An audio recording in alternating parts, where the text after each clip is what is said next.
Thank you. Thank you for your courage. Thank you very much. Thank you. Nice to see you. How are you doing? Good to see you. Thanks for coming. Appreciate it. Thank you. Thank you so much. Thank you very much. Good to see you. Thank you very much. Aloha. Thank you. You must be Jane. Thank you, Jane. This is the sweet Thanks spot for making this happen. I love it. Coming to Malibu. We really It's good to be here. Thank you so much, everybody. Thank you for being here. Aloha. Aloha. Thank you. Okay. So I'm going to, first of all, I'd like to welcome you all here, especially Tulsi. We really appreciate you trekking all the way out to Malibu, experiencing our Los Angeles traffic firsthand. And by the way, as we announced to the crowd, we talked to the sheriff and asked him not to give any tickets until the event is over. Oh, That's a real good job. See, that's the power of the mayor. Stand in front of the light. So in any That's event, I'm going to let the program begin, and thank you all for driving out here and dealing with the parking hassle. I'm going to let Mayor Wagner start. Thank you. Well, welcome everybody. My usual speech: from the ridgeline to the coastline, from Topanga past Trancas, 27 miles of scenic beauty. We're opening our doors today to Tulsi. Thank you. Next time she comes out here, I'm taking her surfing. Yeah. I'm going to hold you to that.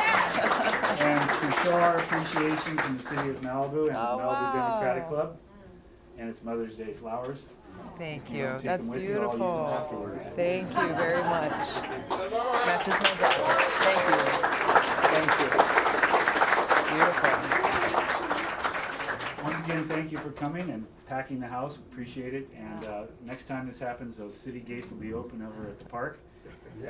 My oversight. There you go. But here you go. And thanks so much for coming to Malibu and visiting. Thank More you. introductions. Thank you very much. I appreciate it. Thanks for having us here and taking care of us. I appreciate it very much. We're being asked by the Okay. photographers to All right. stand with We're us. going to get There'll there. be plenty It's of okay. opportunity.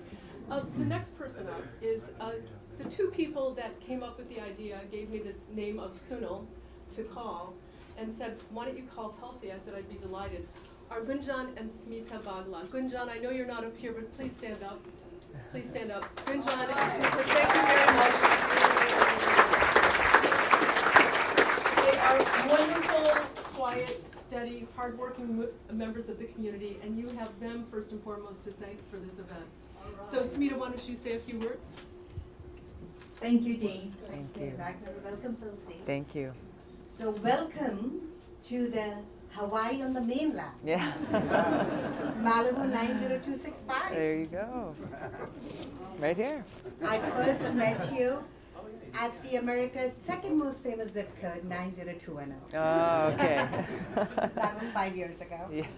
And I was struck by your ideology as well as your background as a combat veteran. And today I am I really admire your opposition to the oppressive countries like Saudi Arabia and your vigorous support of diverse democracies like India, where I'm originally from. So today on Mother's Day, as we celebrate womanhood, I wish you all the luck as the women president who will save us from unnecessary wars.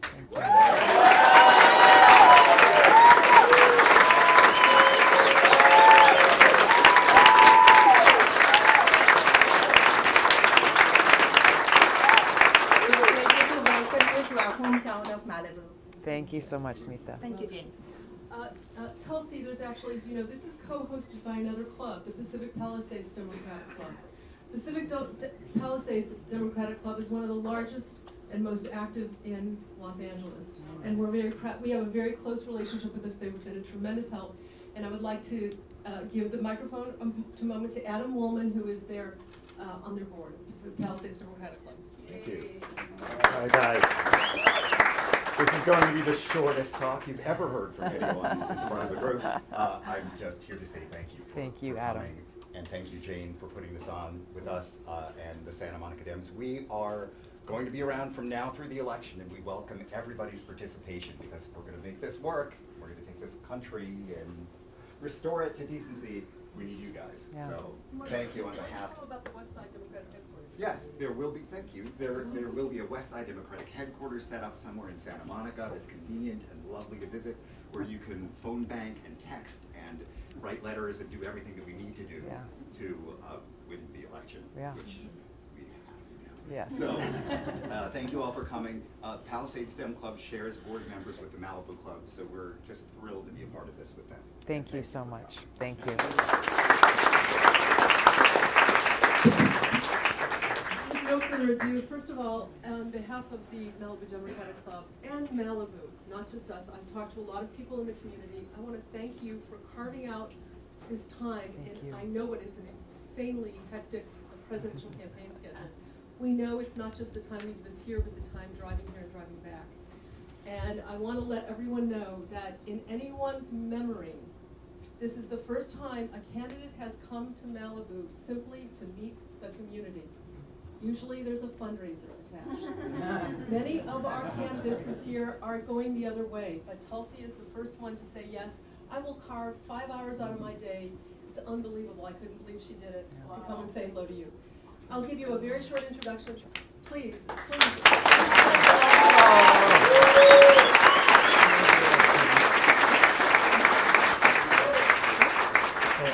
Afterwards, we're going to take her on a tour, a little tour with some Woolsey Fire Heroes to show some of the damage. She wanted to see that, genuinely, and we'll do that. So basically, to tell you a little bit about Tulsi, I'll make it short because you came to see her. She's a fourth-term congresswoman, I'm sorry. And she also serves on the House Foreign Affairs, Armed Services, and Homeland Security committees for 6 years. So she's wonderfully versed in foreign affairs. She also served in Iraq, did you not? Yeah. Exactly. She's a veteran, and I think you're still a member of the National Guard, aren't you? So beyond that, I will hand this over to you to tell us more about you and what you. Thank you.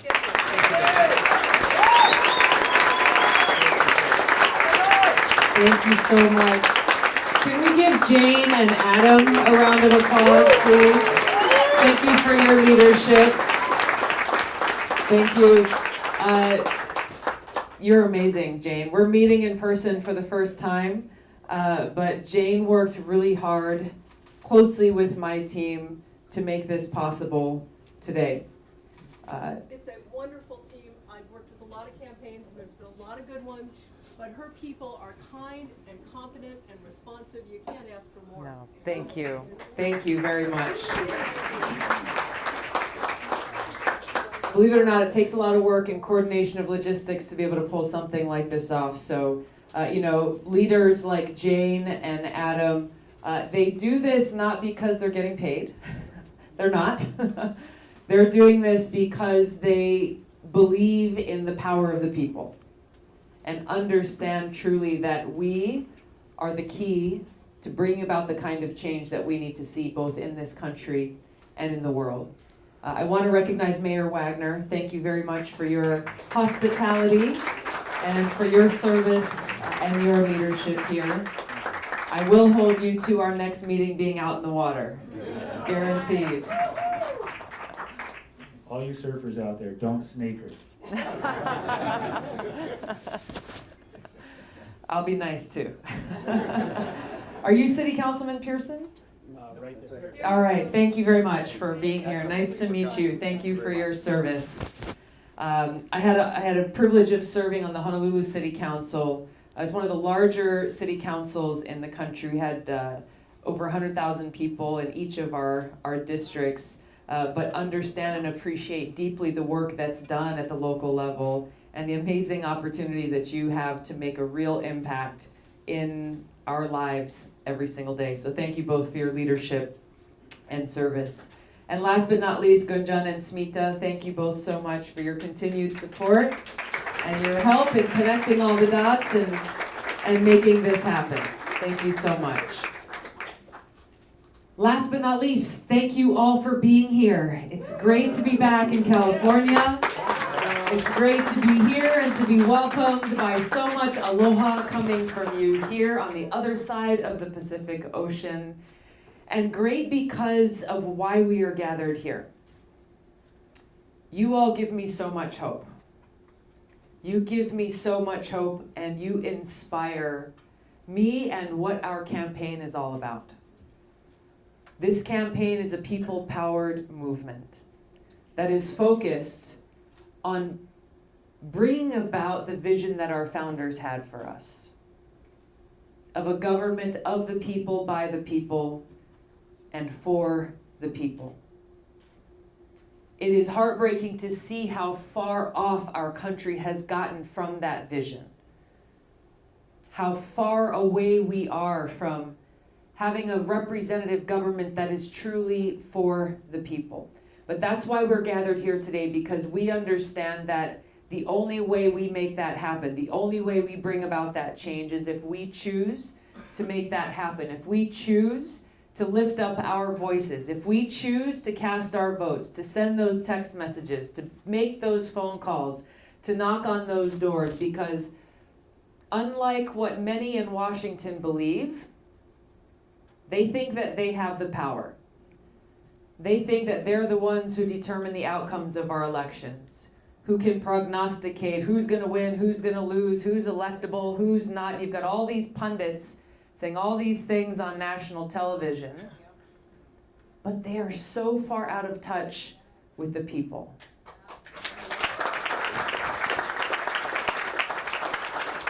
They are so far out of touch with the deep frustration and sadness and challenge that we deal with in our everyday lives.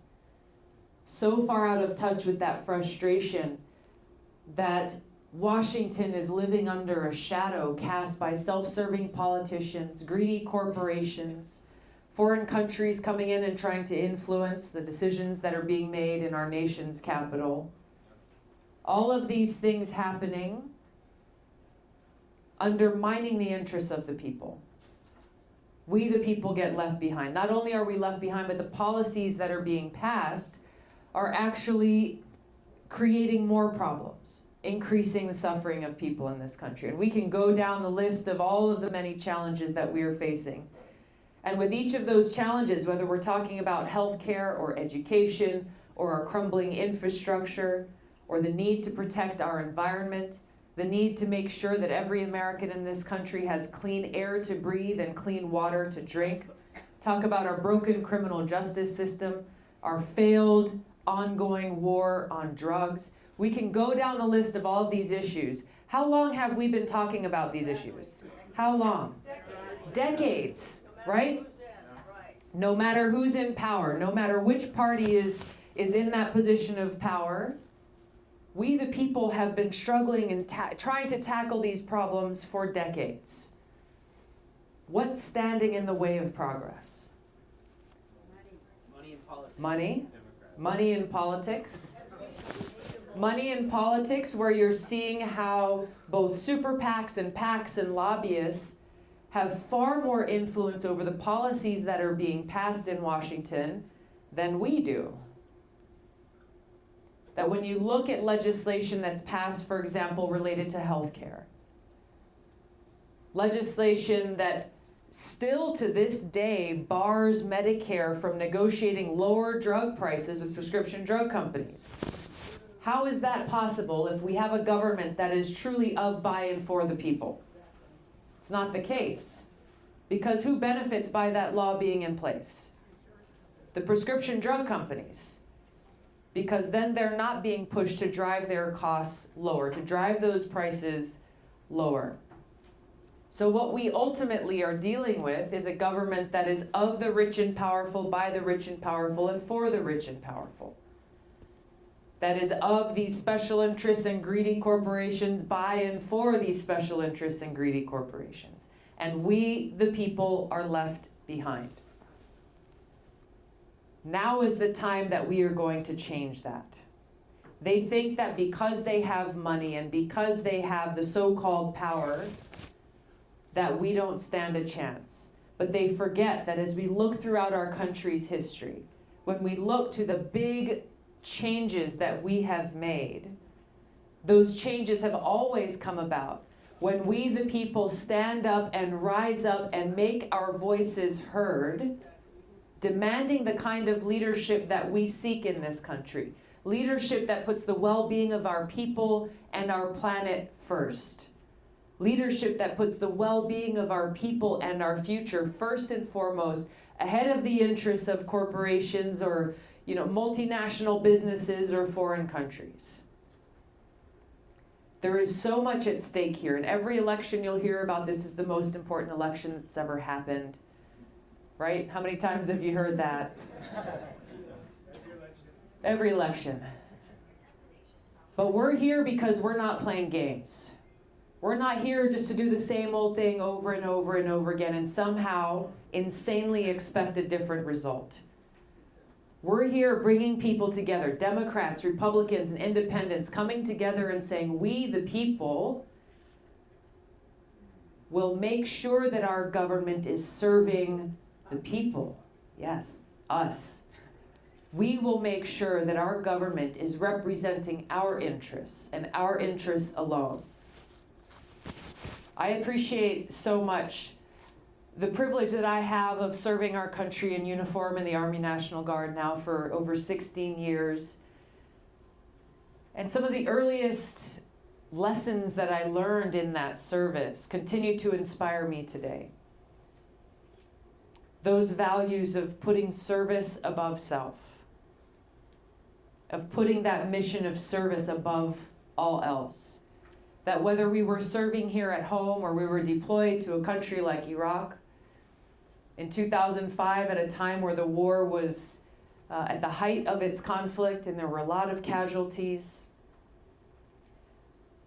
we knew people from all parts of the country, every race, religion, orientation, ethnicity, all coming together wearing the same uniform with that same flag on our shoulder, with the single laser-like focus on our mission of service, fulfilling that promise that we have made to the American people, to all of you, to do our very best to serve and protect you, and to put our lives on the line to do so.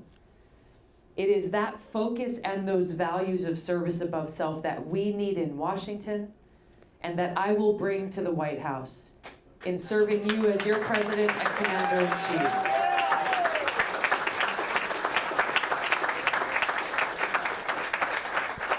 Because our lives are at stake.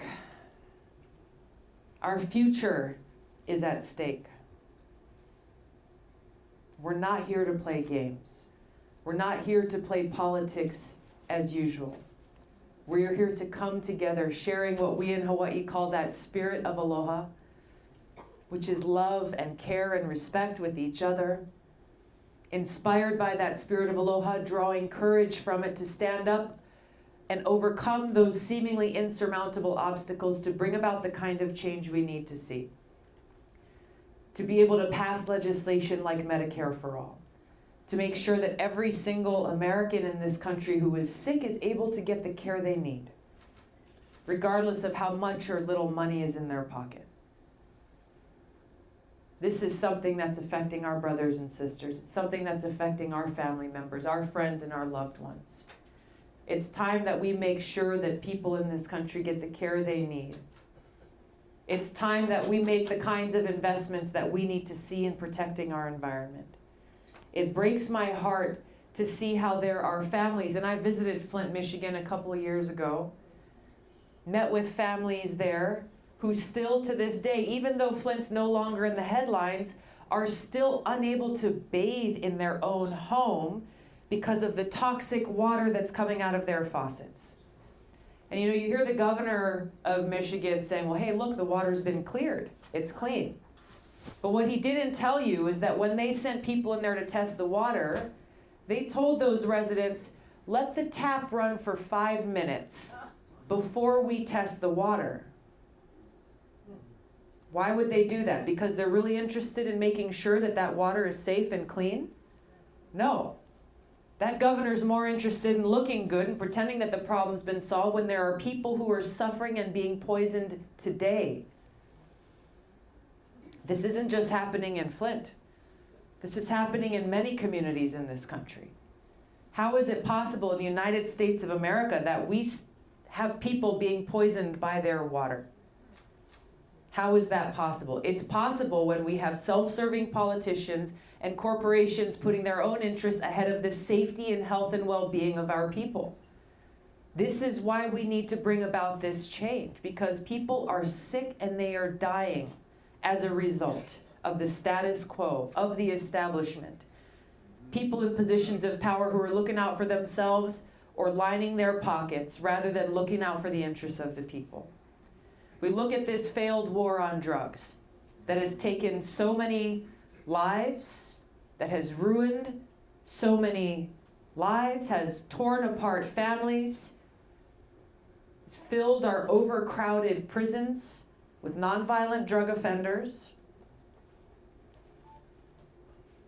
Why hasn't this changed? We see how these private prisons continue to profit off of people going through that revolving door with these high recidivism rates. We see how the continued federal prohibition on marijuana is negatively impacting people's lives.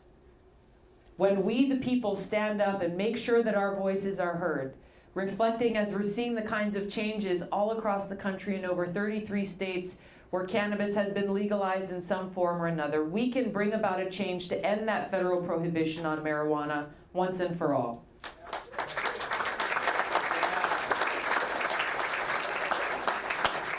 Why is this important? This is about freedom, it's about choice, and it's about not turning everyday Americans into criminals. It's about protecting small business owners. It's about making sure that they can do their business without the threat of federal prosecution. It's about helping our brothers and sisters who are dealing with opioid addiction. This epidemic that is ravaging our country. There has been proof that in states that have legalized cannabis, either for medicinal use or adult use, there's been a direct correlation and a reduction of opioid addiction and opioid-related deaths. And yet this federal prohibition continues. We see how this is affecting our veterans, my brothers and sisters in uniform. Those who come home dealing with severe post-traumatic stress, dealing with traumatic brain injury, dealing with chronic pain from combat-related injuries, coming back and going to the VA and asking for help. And they're given Oxycontin and other highly addictive opioids to deal with these challenges. And when they say, no, I don't want those drugs because I know they're bad for me and they're not going to actually help me, they're not given any alternative. The VA doctor, even if they wanted to, they would be breaking federal law if they referred a veteran to go and see a local dispensary. And who suffers as a result? These veterans suffer. I met a veteran recently in New Hampshire who was blown up 29 times during his deployments. He's my age, deployed multiple times, came home, got 100% disability from the VA, was dealing with a whole host of both visible and invisible scars during his service. He was given these opioids, and then one day his VA doc said, all right, we think you're good to go. And they cut him off, cold turkey. Can you imagine what happened then? In his words, he said he began walking down a very dark path. But like so many heroin addicts, over 80% of heroin addicts started with opioids. When we look at how broken so many of these policies are, we see who is suffering as a result. Now in Congress, I've introduced legislation to end the federal prohibition on marijuana. It's the only bipartisan bill in Congress to do that. That would very simply deschedule this drug from the Controlled Substances Act and leave it up to the states to regulate, as many of them are already doing now. There's a lot of issues we want to talk about. I want to talk a little bit about our environment. We talked about clean water. Let's talk about clean air. Let's talk about climate change and the impacts of that on our communities, on our future. We have to build an actionable, urgent plan to transition off of fossil fuels and make the kinds of big investments that we need in a green renewable energy economy. This is long overdue. We've got to end the $29 billion a year that comes out of our pockets that goes to subsidize big oil companies. We've got to end the subsidies that we as taxpayers continue to provide to nuclear power companies. And nuclear power is often talked about as a clean form of energy. But right here in California, and the last time I was here, I spent some time in San Onofre, where a community is in peril because of the nuclear power plant that's there, that's been inactive since 2012, but that has stacks and stacks of barrels of nuclear waste literally sitting 100 yards from the shoreline. Right. We did go surfing on that trip. Red Beach and Pendleton. There you go, exactly. But when we paddled out into the water and we turned back and looked at the bluffs overlooking the beach, I was mind blown.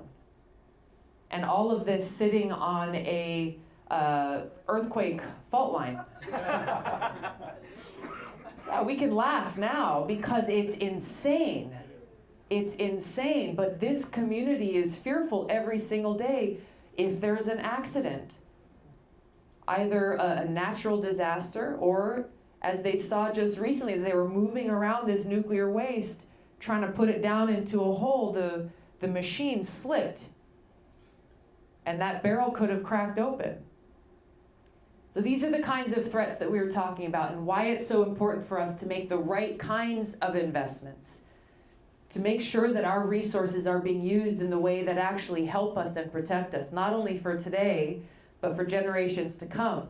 And we look at nuclear power, to close the loop on that one, the problem is there is no safe place to store this nuclear waste in this country. There is no safe place to store it. And how long does it stick around? Over 500,000 years. So as we talk about the right kinds of investments we need to make, we're talking about what will help us today with the environmental crises we're facing, but also looking at generations to come and making sure that we are investing smartly with those decisions. Making sure that even as we make the kinds of changes we need to see here in this country to protect our environment, that we are working with other countries in the world, recognizing that climate change will not be halted even if we do everything that we must. This is a challenge that threats us all who live on this planet, and requires us to work with other countries in a way that is built on cooperation rather than conflict. Recognizing that even with other countries, as we may have some differences, there are areas of shared interest, like protecting our planet, that we have to make progress on. Now, there's an issue that is central to our being able to make these kinds of investments that we need to make. Because right now, today, as we look back since 9/11 alone, there have been anywhere from $6 to $8 trillion been spent on ongoing wasteful regime change wars. So this issue that is central to the rest is the issue of the cost of war.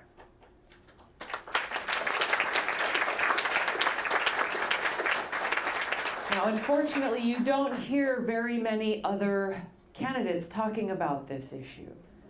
But the fact of the matter is that unless we end these wasteful regime change wars, unless we work to end this new Cold War with ever-increasing tensions between the United States and other nuclear-armed countries like Russia and China, unless we end this nuclear arms race that is costing us more money and making us less safe, we will not have the resources that we need to fix our crumbling infrastructure, to invest in protecting our environment, to invest in education, to invest in our future. And that's my commitment to you. This is why I'm running for president, why I'm asking you to allow me to serve you as president and commander-in-chief, to end those wasteful regime change wars, to work to end this new Cold War and nuclear arms race, and take the trillions of dollars that we have been spending and will continue to be spent unless we make this change, and create a peace dividend that we can invest in serving the needs of our people, that we can invest in our people and in our future.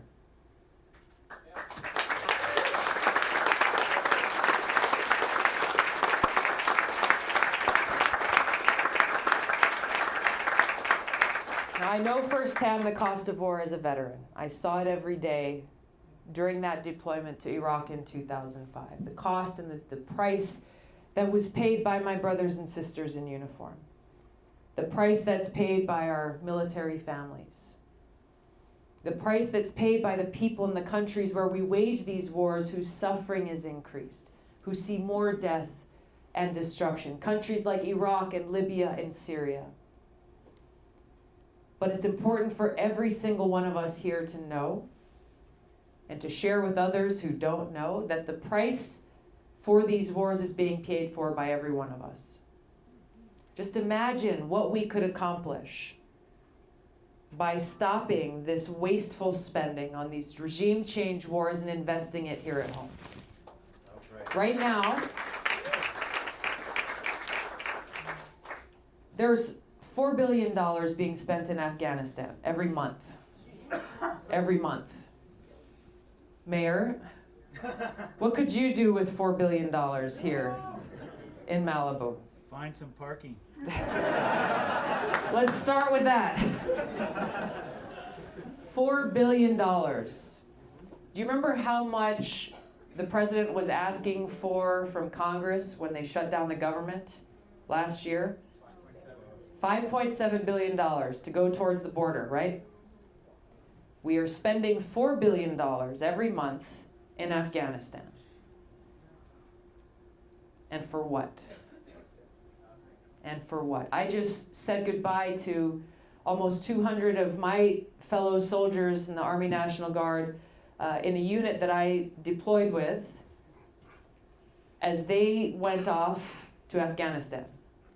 Many of them going for their 3rd, 4th, and 5th deployment, saying goodbye to their loved ones, their kids, their family members. And for what? Bring them home. Bring them home. This is why I'm running for president. This is why I'm running for president, because the most important job that a president has is to serve as commander-in-chief, to make sure that we are keeping our country safe, to make sure that we have the kind of national security that we need, and to make that most critical decision about when and where our troops are sent into harm's way. Understanding that war must be the last resort.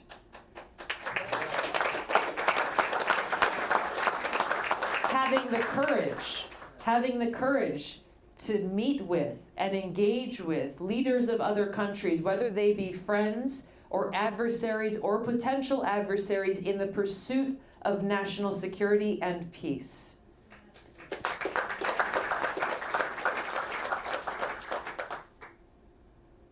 A commander-in-chief who will understand that we should only send our troops on missions that are worthy of their sacrifice and that fulfill that promise that they made to put their lives on the line to keep us safe.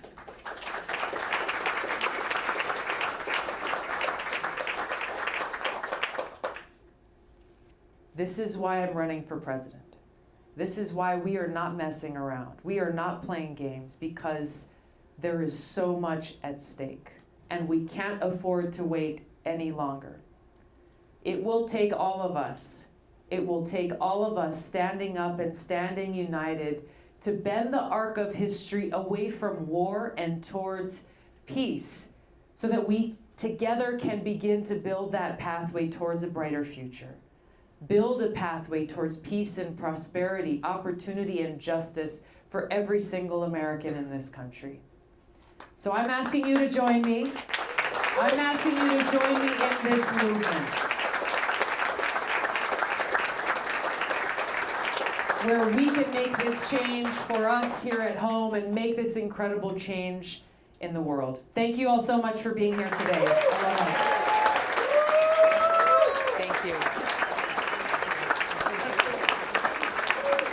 Absolutely. Absolutely. Thank you so much. some questions from the audience If you all first. sit down, we can do some questions and answers. For people sitting in the center aisle, please clear that so we can get the microphone to people with questions. So if we could get everybody to sit down one more time, including our lovely lady here. Okay, yes. Helen, can you help me with the microphone? Hold on a second. Oh, is that you, Harvey? Yes, it is. Thank you so much. Thank you. I should also remind you, the questions really have to be questions. They can't be statements. We don't have enough time. We want to really make this a conversation. Thank you. All right? Thank you so much for, especially your opposition to nuclear power. The question is about Diablo Canyon, which is 200 miles north of here. You should know about it. It's on the earthquake fault. And we are asking, we've circulating this petition, been signed by Lance Simmons and many others from Malibu, to asking Governor Newsom to please inspect Diablo Canyon because we know it's cracked, we know it's embrittled, and it's the #1 threat to the people of Southern California because if it goes off, we're screwed. So I have petition here, and Great. thank you so much. Tulsi, if you would add to your discussion, you can look at this petition signed by Jane Fonda and a few other notables. Maybe you could talk about Diablo and ask Governor Newsom to please inspect Diablo Canyon so that we can at least know how badly embrittled it is. Yeah. Thank you very much. Thank you. Thank you, Harvey. I definitely will take a look at that. I appreciate you raising that issue here. Thank you. I'll just pass it around. I wanted to know your thoughts on immigration and the caged children. Yeah. Thank you. It's heartbreaking to see how many families who have tried to come into this country seeking asylum have been torn apart and who remain separated today. The children who are away from their parents, who are being kept in these inhumane conditions. This is absolutely unacceptable. We are trying to take action in Congress to bring about a change to this and to hold this administration accountable. But I guarantee you as president that I would undo these destructive policies that this administration has put in place and to dedicate the kinds of resources that we need to see at the border with the judges and administrators and the many folks who are going there to be able to help serve those who are seeking asylum in this country.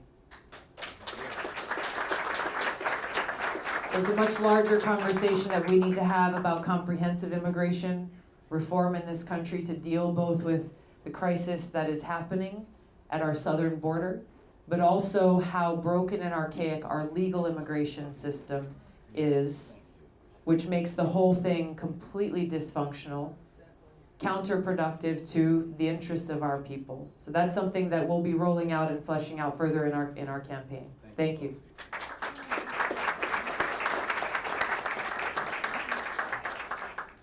As you know, agriculture is a major contributor to greenhouse gases and social inequality. What would your administration do to advance regenerative organic agriculture? And if I might suggest, Miguel Altieri who is an agroecologist for the Department of Ag. Thank you. She is on it. Thank you for raising this important issue because it's something as we talk about climate change that is not really addressed enough.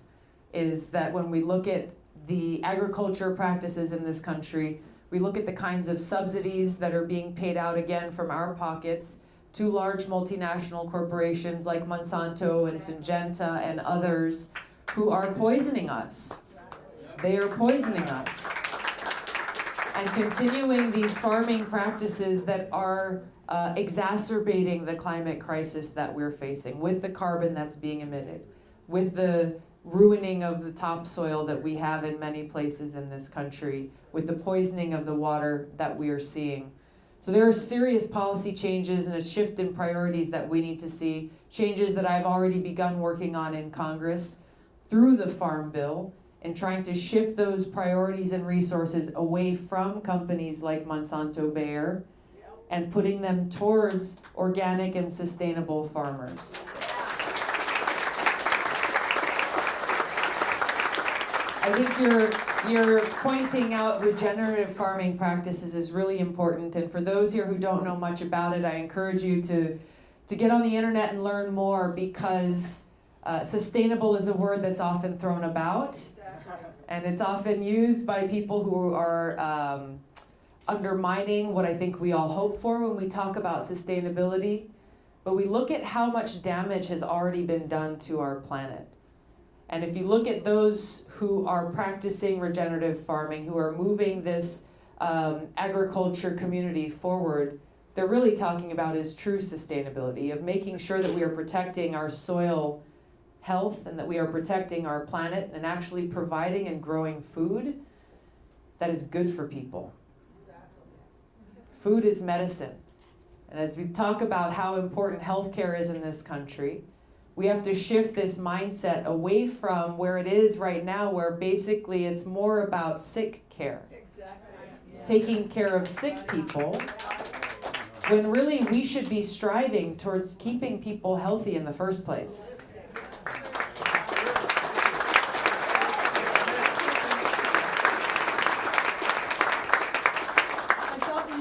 The person who probably traveled the farthest to come here to have a question. This is Mr. Alpesh Patel, who flew in from London for this event. Wow. Thank you very much. Well, I wanted to meet the next president of the United States.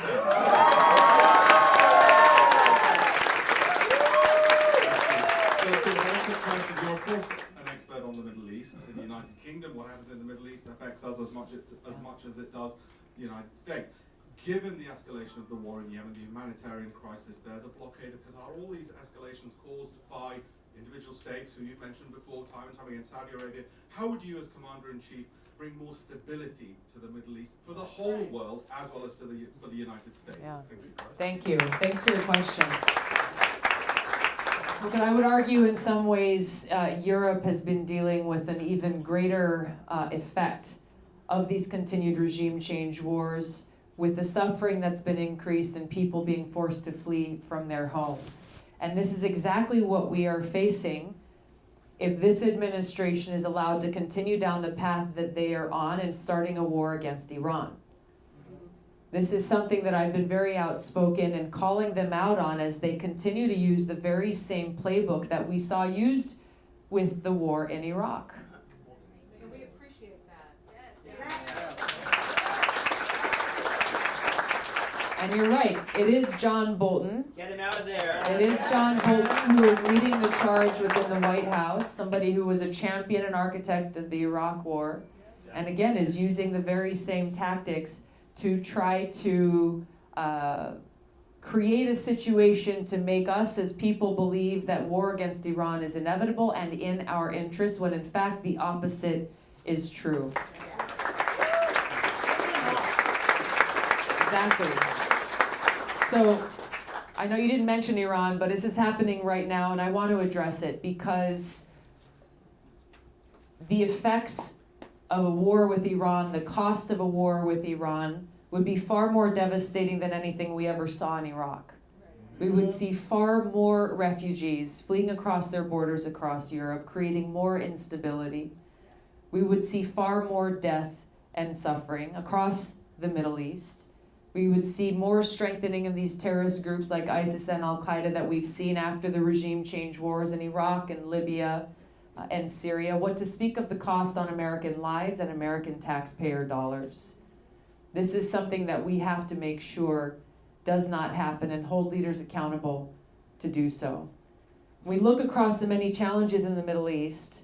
We look at what's happening in Yemen, where people are still being bombed. Civilians, men, women, and children are still being killed by a U.S.-Saudi coalition that is fighting in this proxy war that's really happening between Saudi Arabia and Iran. We must stop support for Saudi Arabia now.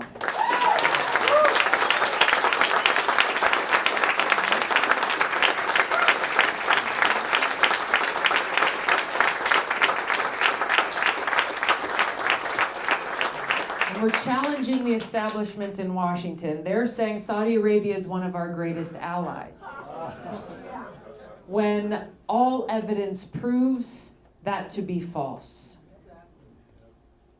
That Saudi Arabia is continuing to lead this genocidal war in Yemen that's taken the lives of tens of thousands of people, causing millions, tens of millions of people to starve through this blockade that the US military has supported because of decisions from both this administration as well as the last one. More and more people are suffering. Now, we've passed legislation in Congress under the War Powers Act to try to bring about an end to this support immediately. Donald Trump vetoed that legislation, saying, no, we need Saudi Arabia because they are our friend. All while at the same time trying to wage regime change in places like Venezuela under the guise of humanitarianism. When, again, John Bolton says on national television, what this is really about is oil.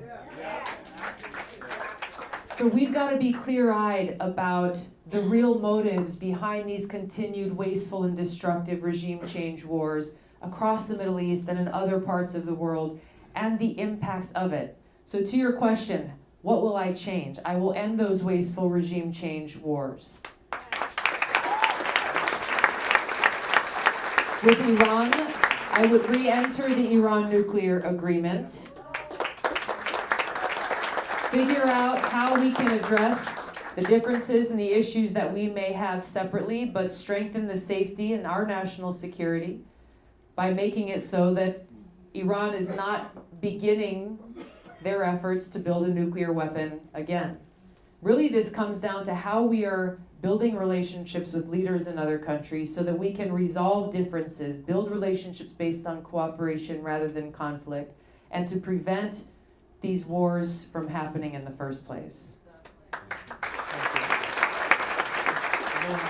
Aloha. Two questions for you, Tulsi. One is about your recent presentation at the Hellenic Council. If you would please clarify, if you became president, would you recognize the Armenian genocide and what priority would that have? Exactly. The second question I have is dedicated to my mother. The youth in Iran are gathering at the tomb of Cyrus and they're calling out for their king. They want their secular identity back. Yet John Bolton is right now in the midst of placing in another theocratic regime in place of the mullahs that are another theocratic regime. These MEC have their mouthpiece from Bloomberg, and they've been allowed to publish their opinions as propaganda. And this war machine has been coming on from the media and from all sides. My question is, how can a prosperous secular Iran exist, and would you support the people of Iran in their pursuit for a secular government and identity? Yeah. Thank you very much. Tulsi, I'm going to ask you to make that short because there's so many people. I understand. Sorry. I got a lot to say. No, I got it. We want to get to as many questions as we can. We can stay as long as you can. Yes, as president, I would recognize the Armenian genocide. Yes! And the genocide that occurred against the Assyrians and Greeks. We have to recognize these genocides to make sure that they are never allowed to happen again. Ultimately, the Iranian people are the ones who have to determine what kind of leadership and country and future they want for themselves. The United States needs to stay out of it.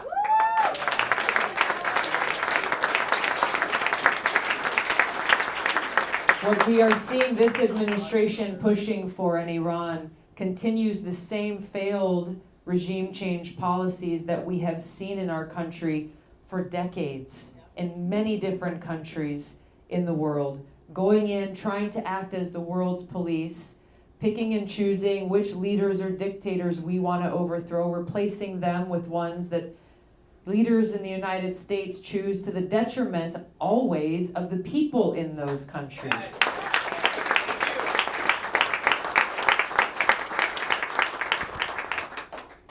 Thank you. Hi. You have two great legitimizers, being from Hawaii, who's always on the forefront, excuse me, of environmental stewardship, health care, first to have your own Medicare for all type health plan. You know, not letting the Navy do sonar to protect whales, etc. So anyway, plus being a war veteran. So Thank those you. are two great legitimizers. Thank you. As a physician, I lived through pre-Roe v. Wade as well as Roe v. Wade. Nobody is pro-abortion, no one, but people are generally pro-choice. Yeah. What is your stance on reproductive rights? And I'm going to just say one other thing, that this is a slippery slope, because it's going to be prevent abortion, then it's going to prevent the morning after pill, etc. These people are after abstinence, which doesn't work.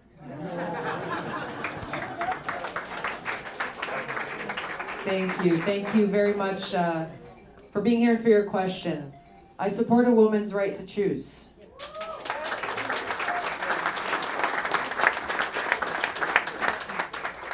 That does it. How was that, Jane? Very good. I should say that you can ask my husband, I'm not known for short answers either. Hi, Tulsi. So I wanted to ask you, I shared a video a week and a half ago on Twitter that went viral, and you were asked about being smeared, and you mentioned that most of the smears were from fellow Democrats. And you know, a lot of us leftists, we felt cheated in the 2016 primaries with Bernie Sanders. Because, you know, there was rampant election fraud and voter disenfranchisement, and clearly, you know, it's really raw for us, and we're afraid that it's going to happen again this next year. So will you stand up for us if that happens? Will you be our voice? Will you stand up to the Democratic Party? Because I mean, it's going to happen again. Yeah, sure you did. I know you can't say much. I know you have like No, look. You signed and stuff. You can't like. No. Look, Let me interrupt. I yeah, want to sure. add something to that. As the head of the Malibu Democratic Club, a lot of what we've been working on in the last year and a half is to bring our Democrats together. Yeah. And we know we can't win unless our Democrats come together. And I'd like to think in Malibu, we're very passionate in Malibu, whether it's a local issue or a national issue. And we used to think that if you opposed us on one issue, you were the enemy. We finally figured out that vigorous debate's good for our country. That's right. So now the Democratic Club, we like to think, is a tent under which all Democrats are welcome and respected, including vigorous debate. My question for you, which I'll add on to that, is how, we know the fight that went on with Bernie and the Hillary supporters. How would you help Democrats come together this time? So you can answer both questions at the same time. Sure. By coming together around the issues that we care about. You know, we are seeing in this country far too much divisiveness, too much tribalism, with people sitting in one corner going against those sitting in another corner, whether it be based on political differences, religious differences, ideological differences, racial differences. The issues that we're talking about affect us all. There is so much at stake here that will require us to come together to solve these challenges. And yes, we are going to have different ideas on how to do so. We will and should have vigorous debate around these issues. That makes us stronger. We also have to make sure that we're speaking the truth, that we're calling things out as we see them. That's not a bad thing. Have you heard me do that before? Yes. Okay. So does that answer your question? We cannot be strong as a party unless we are working together to forward and champion the policies that serve the people. And so if there are those in our party or the other party who are undermining the interests of the people, then we have to speak out on that. That's our duty and our responsibility. I have done this throughout my time in public service. It's what I will continue to do, because my vow of service, my commitment and dedication to serving the people of this country is not predicated on a party loyalty or loyalty to one group or another group. My loyalty and my promise is to the people of this country. And we are stronger We are stronger as Democrats, and we are stronger as Americans when we stay focused, all of us, on that mission and not be distracted by the noise or the chit-chat or the strife and divisiveness that is really often used intentionally to distract us away from our mission of service and bringing about the kind of positive change that we need to see. So that's what I would encourage everyone to do, that as we head into this election cycle, there's a lot of candidates who are running for president. Let's be a part of the solution. Let's be a part of the solution by speaking the truth and speaking out for the people, asking questions and holding leaders accountable for the positions that they hold, and then doing the work that's necessary in these elections to mobilize, get out the vote, inform voters, to do the work that's necessary, and to shine a light. Look, the DNC requires transparency. We didn't see a lot of that the last time around. Still not. So what changes that? This is my point. If we can complain about it amongst each other, or we can be a part of the solution. And every single person in this room has a platform. Every single in this room has a platform and has the power of each of our voices to be constructive, to be positive, to be focused on the truth and serving the people of this country. That's what I hope that we can do as we head into this election.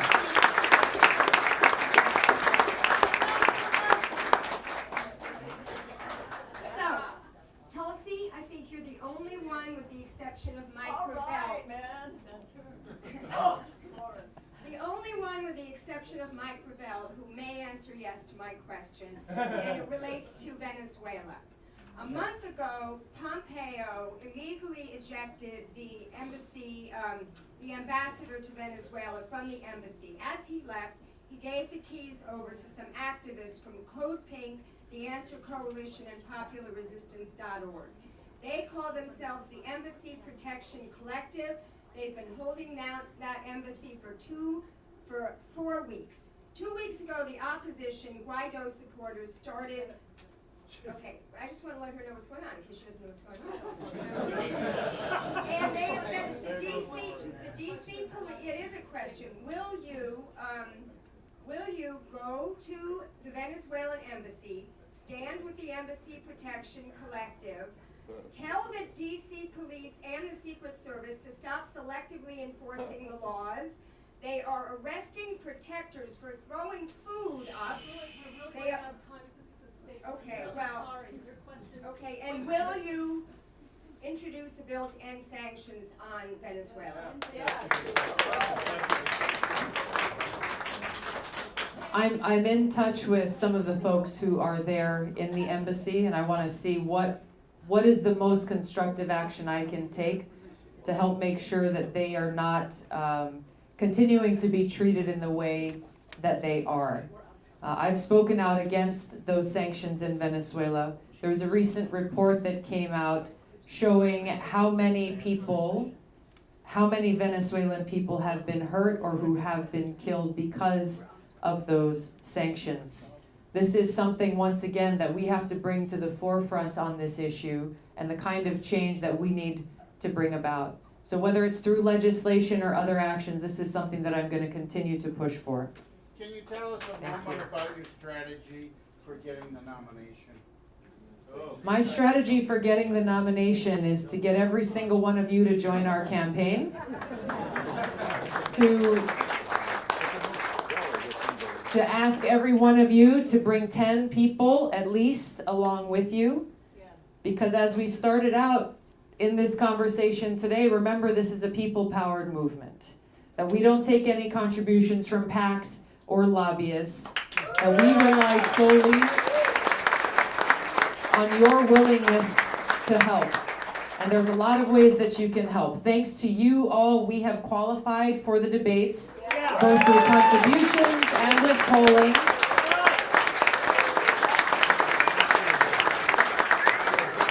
But we also know that the standards are likely to change, and it's critical for our campaign to continue to build and grow our momentum, both with contributions and with polling. Your contributions help make it so that we can get the word out across the country to voters to raise our numbers in the polls, to make sure more people in the country know who I am.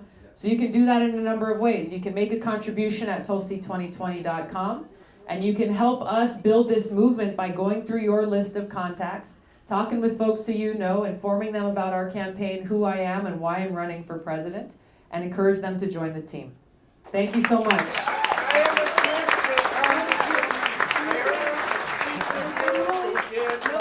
I'm really sorry because I have to be the bad guy because we're actually over time, but I will ask one last question because I know it's on the mind of a lot of people in this, in Malibu and Santa Monica and whatever, and that is, we do believe that the Democratic Party has to offer good solutions like you're offering. Yeah. But we're hoping the Democratic Party can do two things at once, and that is hold this administration accountable. Yeah. Not just on the subject of the Mueller report, but money laundering and FEC violations. And Yeah. what is your feeling about what's going on in Washington and how we can do that? They're not going to make it easy for the Democrats to do that. Yeah. I think Congress's responsibility is to exercise oversight over the administration. Congress should continue to carry out their responsibility in doing so, but not to the exclusion of actually passing legislation that addresses the many issues that we're facing. I'll tell you, there have been, it's been several months now since we've been campaigning and visiting communities like yours across the country, and leading up to when that Mueller report was released, over several months, hundreds, if not thousands of people, only one person had asked a question about the Mueller report. Only one person. You know what they're talking about? Healthcare. How we can fix our crumbling infrastructure. How we can pay our teachers more, make sure our kids are getting a good education. How we can protect our environment. So my hope is that Congress will fulfill its obligation and oversight of the administration while simultaneously continuing to build and move bold legislation forward that protects our people and protects our planet. Thank you so much. There's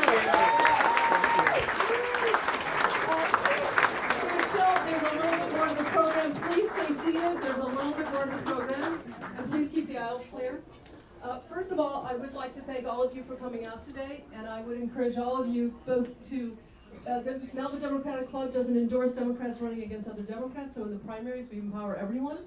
But we've got a large field of great candidates, including Tulsi right here. We do encourage you to give what you can, because politics only happens with donations. Right. We also would say, if you like what we did here today, please think about giving a little bit to the Malibu Democratic Club so we can keep doing this. Yes. Thank you. Having said that, we would like to thank Jefferson. Could you come up? And thanks for, first of all, we'll thank Jefferson first. Yes. Most important comes last, of course. Jefferson, the Malibu Democratic Club, as all people of Malibu, you have become a beloved mayor and icon for years for your dedication to Malibu. We wanted to present you this photograph in thanks for your years of service and your dedication to Malibu. Beautiful. Here, why don't you jump in here? There you go.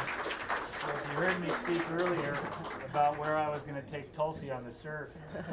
Right there. This is the rocket will do. That's right. The rocket will do. Awesome. It's beautiful. It's one of our favorite. Tulsi, this is actually the photographer who actually happens to be my husband. How are you? Full faith and disclosure, but we wanted, in our appreciation for you doing this today, this is our thanks for coming to Malibu. We realize your staff's going to probably have to carry it, but that's part of their job. There you go. And so here we have another picture of the rock in Point Doom, and there's a seat that's empty that's reserved for you. It's beautiful. There's no place more peaceful. Yeah. This is beautiful. Thank you. Well, thank you. I know she can serve a right point break. Mm-hmm. Okay, great. So in any event, at this point, the press has asked for